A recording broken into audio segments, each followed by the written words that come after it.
Good evening. Yes. So this is a project that I've started in Seattle. It's an addition to the back of a three-bedroom, two-bath house. And you can see in this picture, we're just laying out sort of the footprint of the addition. And this was, in 2024, we started this. This is just another view of the owner, Danny, and myself. And like I said, we're just trying to get an idea of where the addition will be. You can see that the addition extends into the back of the property and goes downhill, loses about 6 foot of height as it gets to the bottom of the hill. There's a better look at the angle down that it will take. This is the old deck off the back of the house that has to be removed because that's a good portion of the area we're adding. There, the deck is almost completely removed, and you can see the concrete steps that also have to be removed. We'll get to that sooner or later. There's everything removed, the back of the house with the steps, and everything's been removed. We're ready to dig the footings, which we hired out. We had to jackhammer out as much as we could of the step. That's my best helper. That's Kathy, and she's drilling holes into the concrete step. There's Danny again, and that's Lisa, the other owner of the property, and she's jackhammering out more of the step. There's the two, and there's three of us, and that's Casual Friday, us staring out at the concrete. Then we hired out digging the footings, and the guy came in with his backhoe, his tractor, and there's a pretty good shot of the footings, how deep they're going to be. Trying to keep the site wet so that the dirt didn't crumble into the footings. It was very loose and powdery, and we had to keep it wet so that mound of dirt didn't fall into the footings, which will be filled with concrete soon. These are the forms.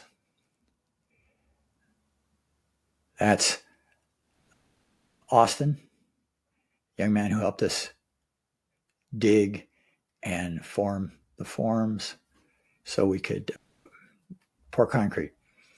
And then we had the concrete poured, and there was much joy.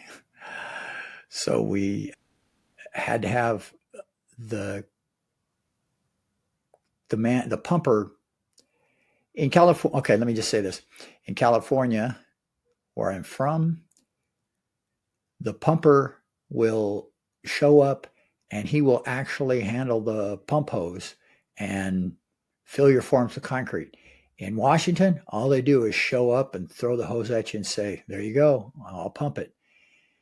So I didn't know that. I wasn't expecting that. So when it came time for the pour day, we had to, get him to do it. And he wasn't real experienced at pumping concrete. So we got a lot more concrete in places we didn't need it. So we had a bit of a mess. You can see the 3 levels of the foundation here. The outside first level is outside of the building. It will be like a little sidewalk that goes across the back of the addition. And then the next 2 levels will be under the house, form the floor of the basement, the storage area. So here we are working the concrete. And by the end of the day, we had concrete poured. We had our bolts poked into the concrete, and we were ready to frame.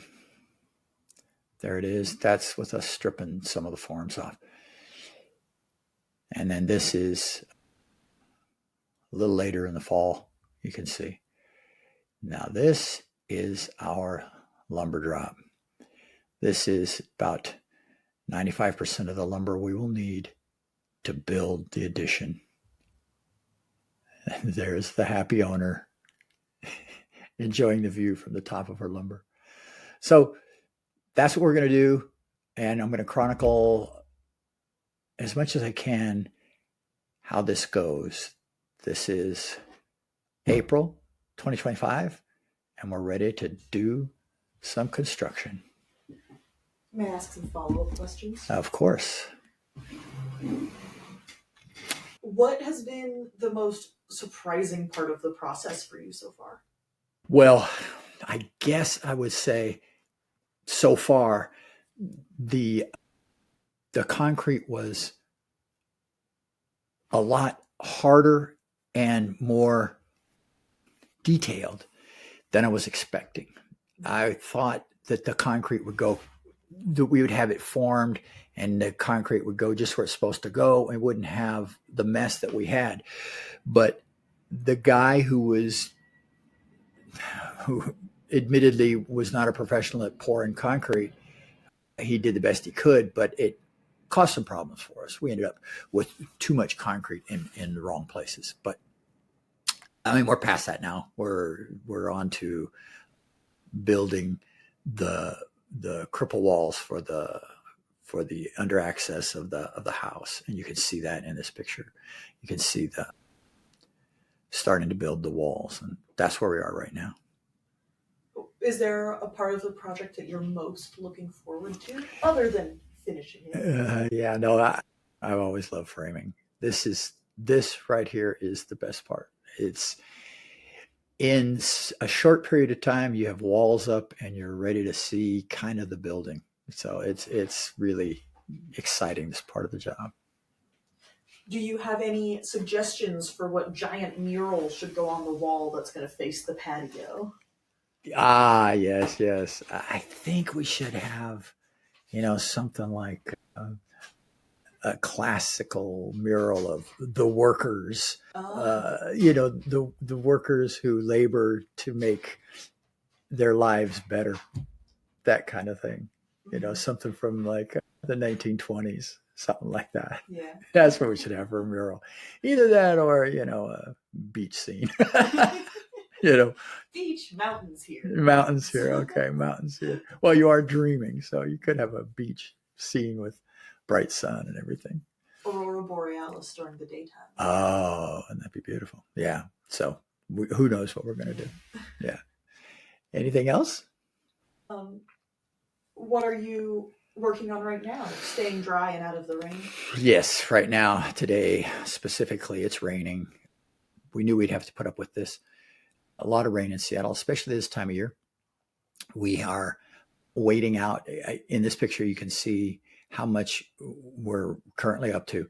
We have one of the cripple walls started, and when we get a few days of pretty much clearing, we'll try and finish this and then get started on the joists of the floor, which will be exciting too. So we're just waiting for the weather to clear up and then we can get back to it.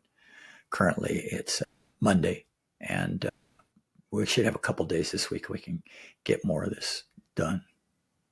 Great. So be updating you, soon, I hope.